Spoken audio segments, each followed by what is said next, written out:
ஆமா. அவன் இங்கே தான் இருக்கான்னு தகவல் வந்துச்சு மேடம்.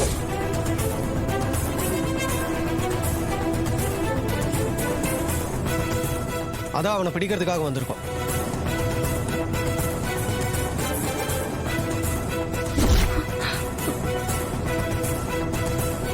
என்ன சொல்றீங்க? அவன் இங்க இருக்கானா? ஆமா மேடம், இங்கே தான் இருக்கான்னு எங்களுக்கு தகவல் வந்துச்சு மேடம். அதான் சர்ச் பண்ண வந்திருக்கோம். கான்ஸ்டபிள்ஸ், நீங்க 2 பேரும் மேலே போய் தேடுங்க. Yes sir. நீங்க அந்த பக்கம் ஓகே போங்க. சார்.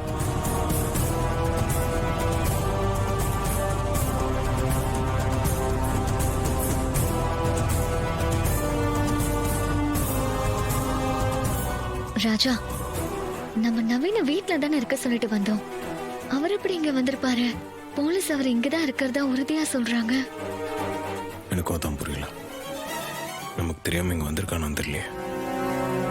அக்கா, அவன் துர்காவை பார்க்க தான் வந்திருப்பான். அவன் நம்ம எங்க போனாலும் தேடி வந்து தொல்லை கொடுத்துட்டு இருக்கான். அவன் வெளியில இருக்கிற வரைக்கும் துர்காவோட கல்யாணத்தை நிம்மதியா நடத்த விட மாட்டான். அவன் இங்கதான் இருக்கான்னு சொல்றாங்கல்ல, எப்படியாவது அவனை புடிச்சிட்டு போயிட்டாங்கன்னா அதுக்கப்புறம் நமக்கு எந்த பிரச்சனையும் இல்ல. போலீஸ் தேடிக்கிட்டு இருக்காங்கல்ல, பார்க்கலாம் அவன் கிடைக்கிறானான்னு.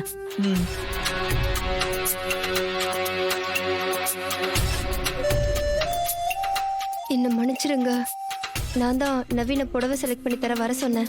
இப்ப அவன் இங்கதான் இருக்கான். ஏய், என்ன காரியம் பண்ணி வச்சிருக்கேன்? சும்மாவே இருக்க மாட்டியாடி நீ? ஏதாவது கிறுக்குத்தனம் பண்ணிட்டே இருப்பியா? நவீன் மாட்டினா பெரிய பிரச்சனை ஆயிடும். அக்கா, ஏதோ ஆர்வத்துல இப்படி பண்ணிட்ட. நீங்க தான் நவீனை எப்படியாவது காப்பாத்தணும். இப்ப எங்க இருக்கான்? அதோ அங்க இருக்கான்.